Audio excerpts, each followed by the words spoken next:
नमस्कार आपण समस्तंकु TBC Odia channel रे स्वागत। आज এই ভিডিও মাধ্যমରେ ଆପଣଙ୍କୁ ଶିଖେଇବାକୁ ଯାଉଛି ମୋହିନୀ ଔଷଧ ନିଜେ କେମିତି ପ୍ରସ୍ତୁତ କରିପାରିବେ। ଏହି ମୋହିନୀ ଔଷଧ ପ୍ରସ୍ତୁତ ନିଜେ କରିବାକୁ ହେଲେ କ'ଣ ସବୁ ଆବଶ୍ୟକ ହେବ, କେମିତି କରିବେ, କାହା ସାହାଯ୍ୟରେ କରିବେ, ସବୁକିଛି ଏହି ଭିଡ଼ିଓରେ କହିବାକୁ ଯାଉଛି। ଯଦି ଆପଣ ଶିଖିବାକୁ ଚାହାନ୍ତି ତାହେଲେ ଆପଣମାନେ ଏହି ଭିଡ଼ିଓକୁ ନିଶ୍ଚୟ ଶେଷ ପର୍ଯ୍ୟନ୍ତ ଦେଖନ୍ତୁ। ଯଦି ଆପଣ ମନ୍ତ୍ର ଯନ୍ତ୍ରକୁ ବିଶ୍ୱାସ କରନ୍ତି କିମ୍ବା ଆପଣ ଦେଖିବାକୁ ଚାହାନ୍ତି ତାହେଲେ ଆମ ଚ୍ୟାନେଲକୁ ନିଶ୍ଚୟ ସବସ୍କ୍ରାଇବ୍ କରନ୍ତୁ, ଯାହାଦ୍ୱାରା ମୁଁ ଆଗକୁ ଯେତେ ମଧ୍ୟ ମନ୍ତ୍ର ଯନ୍ତ୍ର ବିଷୟରେ ଅପଲୋଡ଼ କରିବି ଆପଣମାନେ ସର୍ବପ୍ରଥମେ ଆମ ଭିଡ଼ିଓଟିକୁ ଦେଖିପାରିବେ। ଏମିତି ଅନେକ ବ୍ୟକ୍ତିକୁ ମୁଁ ଦେଖିଛି କି ସେମାନେ ପ୍ରେମ ବିବାହ କରିଥାନ୍ତି, କିନ୍ତୁ କିଛି ଦିନ ଗଲା ପରେ ସେମାନଙ୍କ ଭିତରେ ପରସ୍ପର ଭିତରେ ଗୋଟିଏ ଝଗଡ଼ା ହୁଏ ଏବଂ ସେହି ଝଗଡ଼ାରେ ସେମାନେ ପରସ୍ପରକୁ ଅଲଗା ହୋଇଥାନ୍ତି ବା ଅଲଗା ହୋଇଯାଇଥାନ୍ତି। ଯଦି ଆପଣ ସେଇଭଳି ହୋଇକି ଆପଣ ଦୁଇ ଜଣକୁ ଦୁଇ ଜଣ ଟୋଟାଲି କଥାବାର୍ତ୍ତା ନାହିଁ କିମ୍ବା ଟୋଟାଲି ଆପଣଙ୍କ ଭିତରେ କିଛି ମଧ୍ୟ ସମ୍ପର୍କ ହେଉନାହିଁ, ଯଦି ଆପଣ ଚାହାନ୍ତି ଦୁଇ ଜଣକୁ ଦୁଇ ଜଣ ଯେମିତି ପ୍ରେମ ଭାବ ଥିଲା ସେମିତି ହେଉ ବୋଲି ଚାହାନ୍ତି, ତାହେଲେ ଆପଣମାନେ ଏହି ଭିଡ଼ିଓକୁ ଦେଖନ୍ତୁ ଏବଂ ମୋହିନୀ ଔଷଧ ପ୍ରସ୍ତୁତ କରନ୍ତୁ ଏବଂ ସେହି ବ୍ୟକ୍ତିଟିକୁ ଲଗାନ୍ତୁ।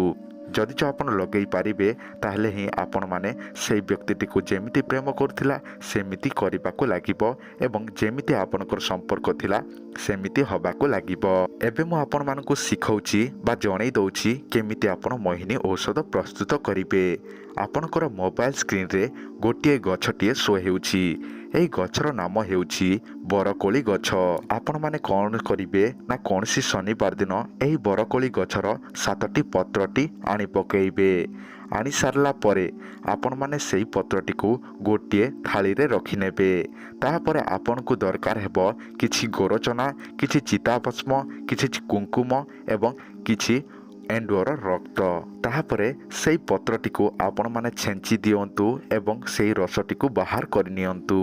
ତାପରେ ସେଥିରେ ଗୋରଚନାକୁ ଛେଞ୍ଚିକି ମିଶାଇ ଦିଅନ୍ତୁ, ଚିତାଭସ୍ମଟିକୁ ମଧ୍ୟ ମିଶାଇ ଦିଅନ୍ତୁ, କୁଙ୍କୁମକୁ ବି ମିଶାଇ ଦିଅନ୍ତୁ, ତା ସହିତ ଏଣ୍ଡୁଅର ରକ୍ତକୁ ମଧ୍ୟ ମିଶାଇ ଦିଅନ୍ତୁ। ତାପରେ ତାହାକୁ ଭଲ ଭାବରେ ମିଶାଇ ଦିଅନ୍ତୁ। ମିଶାଇ ସାରିଲା ପରେ ତାହାକୁ ଆପଣମାନେ ଗୋଟିଏ କାଚ ଡବାରେ ଭର୍ତ୍ତି କରି ରଖନ୍ତୁ। ତାପରେ ସେଥିରେ ଅଳ୍ପ ମିଶାଇ ଦିଅନ୍ତୁ ଯାହାକି ସୋରିଷ ତେଲ। ତାପରେ ଆପଣଙ୍କର ପ୍ରସ୍ତୁତ ହୋଇଗଲା ମୋହିନୀ ଔଷଧ। ସେହି ମୋହିନୀ ଔଷଧକୁ ଆପଣ ନିଜର ଆଙ୍ଗୁଳି ସାହାଯ୍ୟରେ ଅଳ୍ପ ବାହାର କରନ୍ତୁ ଏବଂ ଯାହାକୁ ଆପଣ ସହିତ ସମ୍ପର୍କ ରଖୁ କିମ୍ବା ଆପଣ ମୋହିନୀ କରିବାକୁ ଚାହାନ୍ତି ତାହାକୁ ଆପଣ ଲଗାଇ ଦିଅନ୍ତୁ। କିନ୍ତୁ ଆପଣମାନେ ଯାହା ବି କରୁଛନ୍ତି ଆପଣ ଭାବି ଚିନ୍ତିକି କରିବାକୁ ପଡ଼ିବ।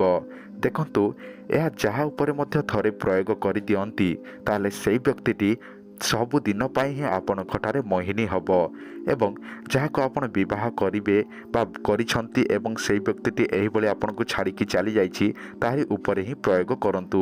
ଆଉ ଆପଣମାନେ କୌଣସି ଝିଅକୁ ବେକାରରେ ଲଗାଇବେ ନାହିଁ। ଯଦି ଲଗାଇ ଦିଅନ୍ତି ତାହାରି ଜୀବନ ମଧ୍ୟ ବର୍ବାଦ ହୋଇଯିବ, ତା ସହିତ ଆପଣଙ୍କର ଜୀବନ ବି ବର୍ବାଦ ହୋଇଯିବ, କାହିଁକିନା ସେହି ଝିଅଟି ଆପଣଙ୍କ ଘରକୁ ମଧ୍ୟ ଚାଲି ଆସିବ।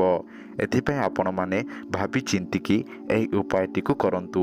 ଯଦି କରିଦିଅନ୍ତି ତାହେଲେ ତାହାର କାଟ ବୋଲି ନାହିଁ। ତ ଫ୍ରେଣ୍ଡ, ଆଶା କରୁଛି ଆପଣମାନଙ୍କୁ ଏହି ଭିଡ଼ିଓ ଠାରୁ ଗୋଟିଏ ଚମତ୍କାର ମୋହିନୀ ଔଷଧ ବିଷୟରେ ଜାଣିଗଲେ। ତ ଫ୍ରେଣ୍ଡ, ଆଜିର ଭିଡ଼ିଓ ଏତିକି ହିଁ। ରହିଲି, ନମସ୍କାର।